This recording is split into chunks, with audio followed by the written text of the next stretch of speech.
जो मान्छे घरबाट टाढा जाने बित्तिकै आमाबाबुलाई फोन गर्नै छोडिदिन्छन् नि, उनीहरू रुखो वा घमण्डी भएका होइनन्, उनीहरू त भित्रैदेखि टुटेका हुन्छन्।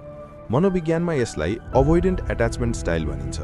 यस्ता मान्छेहरू अरूबाट टाढा हुनुको कारण वास्ता नभएर होइन, बरु सानो छँदा कसैले उनीहरूको वास्ता नगरेको हुनाले हो। जब बच्चाको कुरा सुनिँदैन वा उसको हरेक भावनालाई बेवास्ता गरिन्छ नि, तब उसको दिमागले एउटै कुरा सिक्छ, सुरक्षित रहने एउटै उपाय भनेको दूरी बनाउनु हो। त्यसैले यस्ता मान्छेहरू ठूलो भएपछि एकदमै इन्डिपेन्डेन्ट देखिन्छन्, तर वास्तवमा उनीहरू कसैसँग मद्दत माग्न डराउँछन्। सम्बन्धमा थोरै मात्र खटपट भयो भने उनीहरू आफै पछि हट्छन्, किनकि कसैसँग नजिकिनु उनीहरूका लागि निकै डरलाग्दो कुरा हो।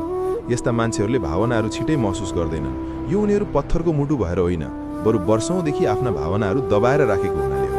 अनि जुन कुरा दबेको हुन्छ नि, त्यो बाहिर निस्किन सधैँ समय लाग्छ। अब ध्यान दिएर सुन्नुस्, सायद हाम्रो फेरि भेट नहुन सक्छ, त्यसैले मलाई फलो गरिहाल्नुस्। जो मान्छे घरबाट टाढा जाने बित्तिकै आमाबाबुलाई फोन गर्नै छोडिदिन्छन् नि, उनीहरू रुखो वा घमण्डी भएका होइनन्, उनीहरू त भित्रैदेखि टुटेका हुन्छन्। मनोविज्ञानमा यसलाई अभोइडेन्ट एट्याचमेन्ट स्टाइल भनिन्छ।